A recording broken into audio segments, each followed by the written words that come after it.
اعوذ باللہ من الشیطان الرجیم بسم اللہ الرحمن الرحیم۔ السلام علیکم دوستو، آپ دیکھ رہے ہیں مدنی اسٹوڈیو 92۔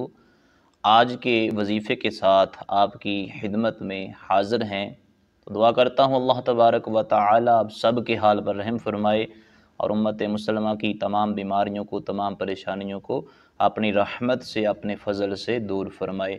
تو دوستو، آج کا وظیفہ ہر قسم کی بواسیر ہونی ہو یا بادی، اس کے حوالے سے ہے کہ آپ ہونی یا بادی بواسیر جو ہے اس کو کیسے دور کر سکتے ہیں۔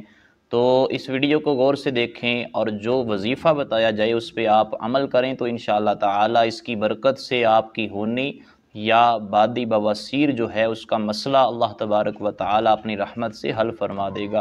تو دوستو چلتے ہیں آج کے وظیفے کی طرف۔ آج کا وظیفہ آپ نے کچھ یوں کرنا ہے کہ آپ نے 2 رکعات نماز نفل ادا کرنے ہیں۔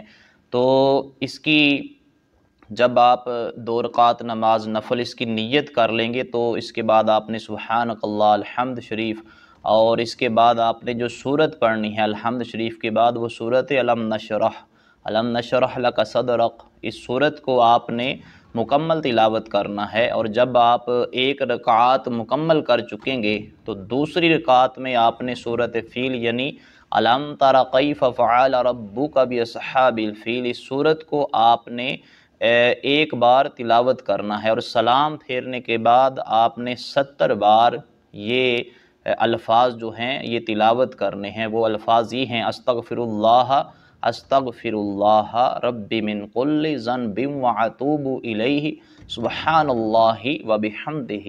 1 دفعہ پھر میں یہ الفاظ دہرا دیتا ہوں تاکہ آسانی کے ساتھ یاد ہو سکے۔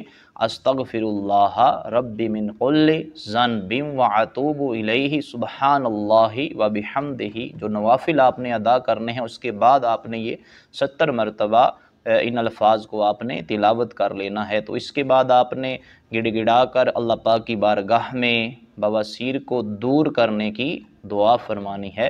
تو انشاءاللہ تعالی اس کی برکت سے آپ کی جو بواسیر ہے اس کا مسئلہ اللہ پاک کی رحمت سے حل ہو جائے گا۔ تو یہ وظیفہ آپ نے تحصول شفا یعنی جب تک آپ کو اس مرض سے شفا نہیں مل جاتی لگاتار آپ نے یہ وظیفہ کرتے رہنا ہے۔ تو اس کی برکت سے چند ہی دنوں میں انشاءاللہ تعالی آپ کا یہ جو مسئلہ ہے اللہ پاک کی رحمت سے حل ہو جائے گا۔ امید کرتا ہوں آپ کو ویڈیو پسند آئی ہوگی۔ ویڈیو پسند آئے لائک کریں، شیئر کریں، کمنٹ باکس میں اپنی رائے کا اظہار کریں اور اس کے ساتھ ساتھ اس وظیفے پہ ضرور عمل کریں۔ اللہ پاک ہم سب کو عمل کی توفیق عطا فرمائے۔ ملتے ہیں انشاءاللہ تعالی اگلے وظیفے کے ساتھ، اس وقت تک کے لیے اللہ حافظ۔